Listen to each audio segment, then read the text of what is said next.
A voz da Afrocel, Academia Afro-Cearense de Letras.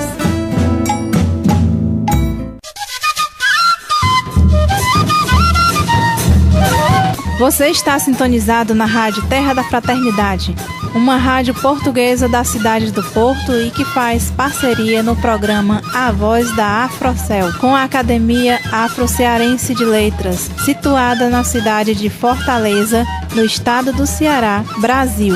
A equipe de programação tem como coordenação Leonardo Sampaio, locutora Luísa Leite, editorial Manuel Casqueiro, Cláudia Quilombola, Leonardo Sampaio, Manu Kelé, Cecília Calaça, Leandson Sampaio. Ficaremos juntos com você, ouvinte, durante 30 minutos com notícias da Afrocel, músicas afro-brasileiras, conversa com personalidade, momento literário e a voz das comunidades quilombolas do Ceará. Notícias da Afrocel. A Academia Afro-Cearense de Letras, Afrocel, repudia os atos do governo Temer de desqualificar as universidades públicas criadas nos governos Lula e Dilma, principalmente a Unilab, Universidade da Integração Internacional da Lusofonia Afro-Brasileira, e, em particular, o curso de Pretagogia, tema do qual é abordado no artigo Pretagogia no Quilombo, Pedagogia de Preto para Preto e Branco, do professor e acadêmico Leonardo Sampaio e da professora da Unilab Geranilde Costa. Ela, protagonista da Pretagogia no mestrado e no doutorado do curso de Pedagogia da Universidade Federal do Ceará, tendo como orientadora a professora doutora Sandra Petit, idealizadora do tema. O trabalho acadêmico apresentado orienta uma pedagogia para preto, branco e indígena, numa forma de romper com o racismo e o preconceito, tendo o olhar para o humano, independente da cor da pele. Essa é uma das disciplinas criticadas pelos seguidores da política educacional do governo Temer, que tenta restringir a formação cidadã no âmbito da educação no país, tirando do currículo escolar a filosofia e sociologia. Música afro-brasileira, Neguinha, autor Manu Kelé, violão e voz, Manu Kelé e Mona Lisa Elvis, percussão, Gabriel Sintra, contrabaixo, Marcos Rocha, ritmo, reggae jamaicano, criado por Bob Marley, que tem influência do rock e do soul, com batida cadenciada no contratempo e é marca genuína de uma raiz rítmica africana.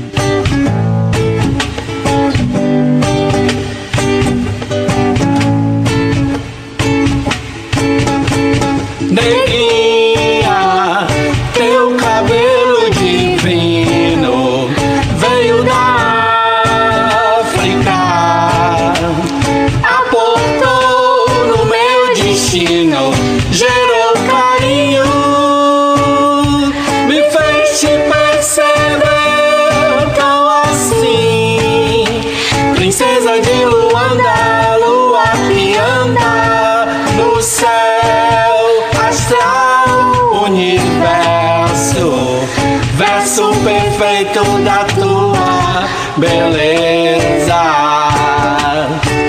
Neguinha, teu cabelo divino veio da África, aportou no meu destino, gerou carinho, me fez te perceber tão assim, princesa de Luanda, lua que anda no céu astral, universo, verso perfeito da tua beleza. Conversas com personalidades. Eu sou Leandson Sampaio, Sou membro honorário da AAFROCEL, Academia Afro-Cearense de Letras. Sou arte educador do Escuta, Espaço Cultural Frei Tito de Alencar, que fica na periferia de Fortaleza, Ceará, Brasil. Sou licenciado, bacharel e mestre em filosofia pela UFC, Universidade Federal do Ceará. Nesse ano de 2017, eu publiquei o meu livro intitulado Ética, Engajamento e Responsabilidade em Albert Camus, pela editora da Universidade Estadual do Ceará, como resultado da minha dissertação de mestrado, iniciada em 2013 e terminada em 2015, com orientação do pós-doutor pela Universidade de Nice, Emanuel Germano, que também escreve o prefácio do livro. A pesquisa do livro se diferiu do projeto inicial de mestrado, quando teve o seu rumo alterado a partir das jornadas de junho de 2013, quando o grupo de estudos em Albert Camus que eu fazia parte na UFC resolveu participar das manifestações durante a Copa das Confederações no Brasil. Então, a questão do engajamento ficou muito latente junto com a leitura de O Homem Revoltado, que é um livro de 1951 do Camus, também utilizando para a pesquisa sobre o engajamento os editoriais do jornal clandestino Combate, intitulado Nem Vítimas Nem Carrascos. Lembrando que o Camus foi editor-chefe do Combate, que foi o principal jornal clandestino da resistência francesa à ocupação nazista. Também utilizei os discursos da Suécia, que são os discursos quando o Camus recebeu o Prêmio Nobel de Literatura em 1957, e a peça de maturidade intitulada Os Justos. Nos discursos da Suécia, o Camus evoca a questão da responsabilidade ética dos intelectuais e dos artistas. Quer dizer, diante de um mundo atravessado por 2 guerras mundiais, o Holocausto, campos de concentração, guerras civis, como nunca antes na história um potencial bélico dos Estados foi tão grande quanto no século XX, considerando também a possibilidade da destruição do próprio planeta a partir da criação da bomba atômica, o Camus coloca em xeque os escritores que exaltavam a violência e o assassinato em massa, sobretudo por razões de Estado. Ou seja, em um período de polarização política entre a União Soviética e os Estados Unidos, o filósofo franco-argelino se colocou como uma alternativa crítica dos 2 modelos vigentes, sobretudo levando em consideração a questão da violência de Estado. Eu mostro no livro que o Camus se pauta pelo elan fundamental do socialismo, que quer dizer a exigência de justiça e liberdade. Apesar dele ser crítico do socialismo policialesco soviético e também da miserabilidade produzida pelo capitalismo, que ele viu de perto na Argélia, ele é considerado um pensador libertário como uma alternativa política e ética. Na última parte do livro, eu trato da questão do terrorismo revolucionário a partir da peça Os Justos, que o Camus se inspirou nos revolucionários anarquistas russos de 1905, que planejavam jogar uma bomba para assassinar o czar russo. Na análise dele em O Homem Revoltado, sobre os justos, Camus coloca o paradoxo da ação revolucionária que, em nome de um suposto mundo perfeito no futuro, justificaria a morte de inocentes no presente. Quer dizer, a questão dos fins e dos meios é colocada tanto do ponto de vista dos estados que desejam conduzir a história, quanto do ponto de vista da ação revolucionária. A questão é: uma revolução iniciada a partir de um ato injusto se perpetuaria justamente? Em suma, utilizando de formas de escrita diferentes do filósofo franco-argelino, o livro mostra um elan fundamental entre ética, engajamento e responsabilidade como forma de refletirmos também sobre os nossos dias atuais, aqui no Brasil e no mundo. Agradecemos a participação de Leanderson Sampaio no programa A Voz da Afrocel. Música afro-brasileira, Filho da África, autor Manu Kelé, violão e voz Manu Kelé e Monalisa Elvis, percussão Gabriel Sintra, contrabaixo Marcos Rocha, ritmo afoxé ou ijexá, que tem uma forte ligação com o candomblé, religião de matriz africana de ritmo cadenciado afro-identitário que tem origem banto.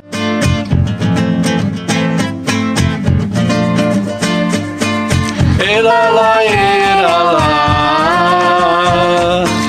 elala, elala, elala, elala, elala, elala, elala. Sou filho da África, memória da mãe é a pele. É preciso que a gente revele a beleza que tem. Sou filho da África, memória da mãe é a pele. É preciso que a gente revele a beleza que tem. Meu coração bate afro-brasileiro, como um pandeiro toca samba e boi. Sou filho da África, memória da mãe é a pele. É preciso que a gente revele a beleza que tem. Capoeira de coração é o amor, combate a dor, o preconceito de cor e torna todos irmãos. Sou filho da África, memória da mãe é a pele.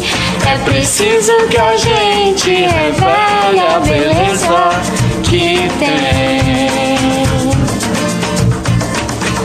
Meu coração bate afro-brasileiro, como um pandeiro toca samba e boi. Sou filho da África,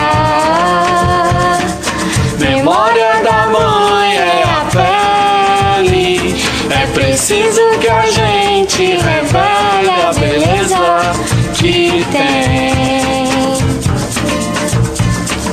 Capoeira de coração é o amor, combate a dor, o preconceito de cor e torna todos irmãos. Sou filho da África, sou filho da África, sou filho da África, sou filho da África. Sou filho da África, sou filho da África. Momento literário.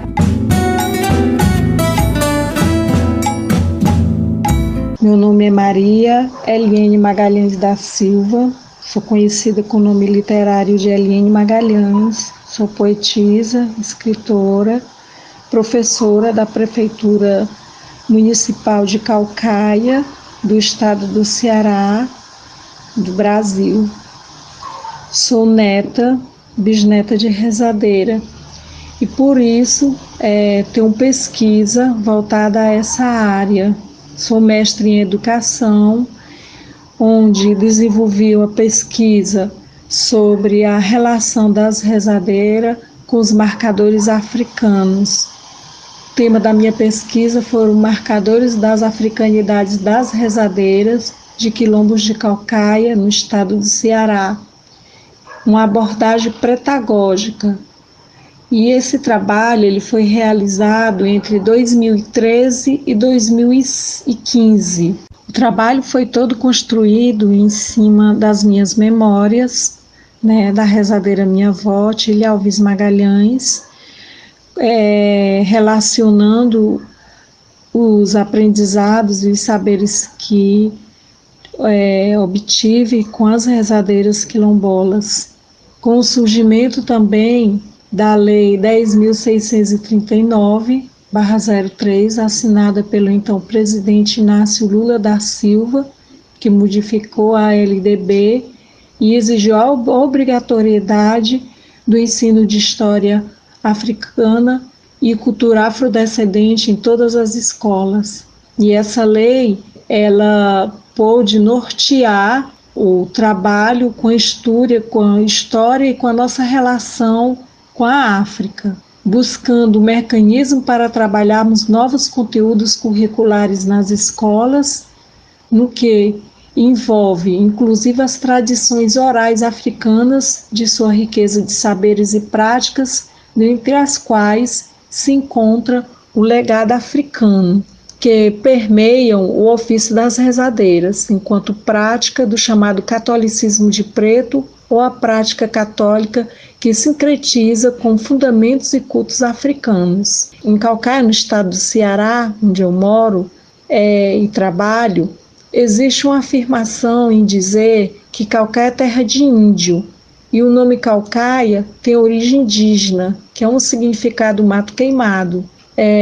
Talvez com isso as pessoas elas sempre afirmam que Caucaia é terra de índio e descarta totalmente a presença negra, sendo que Caucaia tem 10 quilombos e tem 95 terreiros de matriz africana mapeados.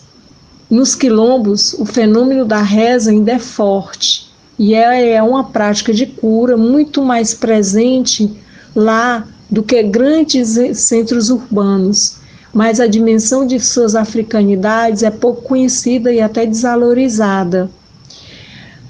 Quando comecei a pesquisa, ao pisar na primeira vez no quilombo, o que eu senti é que existiu uma grande negação.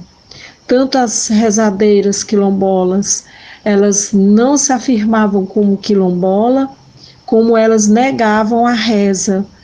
E foi muito difícil, né, eu conseguir desenvolver nelas esse entendimento. Eu tive que fazer um trabalho de várias idas e vindas no quilombo, antes até de começar as oficinas, com entrevistas, depoimentos, conversas informais, até que chegasse às oficinas. E as oficinas foi um grande levante para que pudesse desenvolver mais essa afirmação. Quando as oficinas de capulanas feitas em Porteiras, onde eu reuni quase 10 rezadeiras iniciantes, elas puderam, de forma lúdica, pintar o pano de histórias delas, né, através da capulana. Que a capulana é um pano de história de um ritual feito em Moçambique, na qual as mulheres recebem seu pano de capulana, que tem a ver com a sua relação familiar. Elas recebem do pai, do marido, e elas só usam quando se sentem aptas a casarem.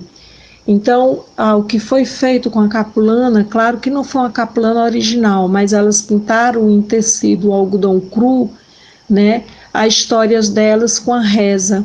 Então, essa ideia de ter feito a capulana partiu de um livro chamado Capulana, um pano estampado de histórias, né, a inspiração de Heloísa Pires Lima e Mário Lemos, da qual a minha orientadora, né, teve a inspiração de trabalharmos, tendo vista um trabalho que eu fiz no SESI, com pinturas, e aí desenvolvi a capulana, em que elas contaram a história, a relação delas com a reza, né? E em seguida, várias capulanas, cada capulana de um quilombo, elas desfilaram com tecido, contando suas histórias, na casa onde montei um grande ateliê, onde montamos, no caso, um grande ateliê para mostrar a beleza negra em si. E foi muito bonito porque a partir daí elas se apresentaram com seu nome, dizendo que eram quilombolas, que eram rezadeiras, e foi um dado muito importante, muito positivo, delas trabalharem a questão da capulana, né, com a reza, e disso aí, da negação delas até a afirmação, eu pude desenvolver um conceito chamado afro-reza, porque no início elas diziam que a reza era católica, já no final elas foram entender que a reza era um dado africano. E esse conceito afro-reza, né, foi para afirmar que a reza ela tem sim um reconhecimento com seus marcadores africanos, como reza a metodologia, o referencial metodológico da pretagogia, né, através de seus marcadores aqui falado. Então, com toda a memória que eu tinha, que ainda era muito pouco para poder entender, porque eu tive que fazer relação com o que eu sei da minha avó, da minha bisavó já falecidas, e eu não poderia entrevistá-las, tive que entrevistar a minha única tia viva, a tia Antonieta, que contou muitas coisas sobre as rezadeiras, e na minha investigação do mestrado eu pude identificar que tudo falado, as rezas que ela me falou, que ela lembrava desde menina, os remédios, né, todos foram falados pelas mesmas rezadeiras quilombolas. Então foi um dado muito importante a pesquisa, porque tanto temos hoje uma pesquisa que trabalha os marcadores africanos na reza, como também pude desenvolver a afirmação dessas rezadeiras no quesito das nossas africanidades, para que essa pesquisa ela consiga, né, atravessar fronteiras. Agradecemos a Eliene Magalhães pela sua participação no programa A Voz da Afrocel. A Voz dos Quilombolas. Alô, ouvinte do programa A Voz da Afrocel, da Rádio Terra da Fraternidade. Eu sou Cláudia Quilombola, de Caucaia, Ceará, Brasil. Hoje quero falar com você sobre a origem da palavra quilombo. A palavra quilombo tem origem na língua banto e se refere a um tipo de instituição sociopolítica militar conhecida na África Central, mais especificamente entre a Angola e a atual República do Congo. No Brasil escravocrata, a palavra foi usada para designar as comunidades organizadas por escravizados negros e negras, fugidos, mas que também abrigavam índios e brancos pobres. Um dos quilombos mais conhecidos é o Quilombo dos Palmares, situado no interior de Alagoas, que é um estado do Brasil, num local de difícil acesso. Formou-se por volta do ano 1595, ocupou um espaço territorial equivalente a um terço de Portugal, com cerca de 30 mil pessoas. Era liderado por Zumbi dos Palmares. O Quilombo dos Palmares possuía, além de casas, oficinas, olarias, templos religiosos, plantações e um conselho político e de defesa. Os quilombos eram sociedades organizadas que plantavam o que precisavam comer, tinham hierarquia e eram livres para manifestar suas crenças e a sua cultura. Mas somente com a Constituição de 1988 foi que o governo brasileiro reconheceu a legitimidade das comunidades remanescentes de Quilombo e abriu espaço legal para que elas lutassem pela posse coletiva das suas terras. Atualmente existe cerca de 1.436 comunidades remanescentes de quilombos que abrigam cerca de 1.300.000 brasileiros e brasileiras, em dados recentes da Fundação Cultural Palmares. Estas informações são do programa Cor da Cultura, do Nota 10, programa número 8. Música afro-brasileira, Filhos do Transcendental, do Maracatu, Nação Psi, interpretada por Francisco Oliveira e Auri de Iruá. Música de Jaci José, Severino de Caju e Anderson Oliveira.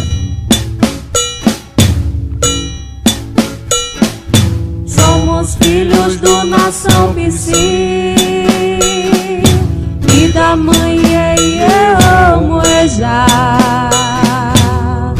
Preto, azul e amarelo,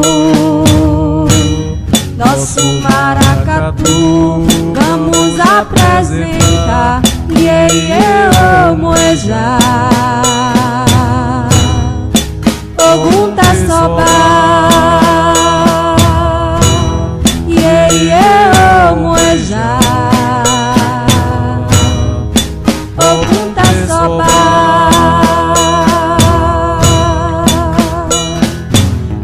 Oxum pintou um sol tão lindo da cor do ouro, fez chamego com Xangô, e Anção o vento evocou, transformou-nos em gigantes do grande balão enfrentar. Nos fez de pele retinta, formoso orixá, Moejá. Ogum tá sobá, Moejá. Ogum tá sobá.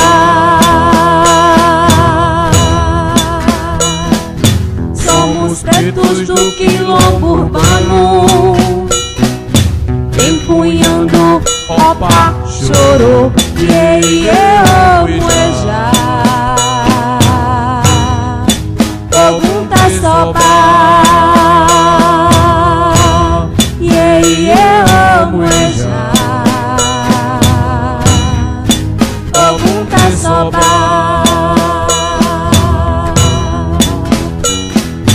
Ouço o batuque da fumaça, junto aos guerreiros do feijão. Desço nos becos numa lua, terreiro aberto da nossa nação. Visto amarelo, luz se aquece, trago o azul do céu de Ijexá. Preto porão, África negreira, nosso Nação Psi, vamos apresentar Moejá. Ogum tá sobá, Moejá. Ogum tá sobá. Somos pretos do quilombo urbano, empunhando opa, chorou, Moejá.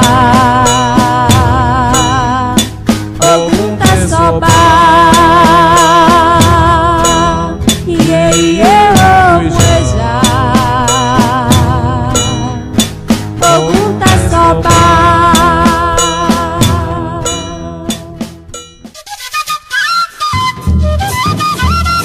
Você acabou de ouvir o programa A Voz da Afrocel, Academia Afro-Cearense de Letras, e agradecemos a você, ouvinte, a audiência na Rádio Terra da Fraternidade, da cidade do Porto, em Portugal, em parceria com Cantaria Artes e Ofícios e editora Miriam Naves, em Minas Gerais, Brasil. A música de fundo é com a banda Cabaçal dos Irmãos Aniceto, Forró no Cariri.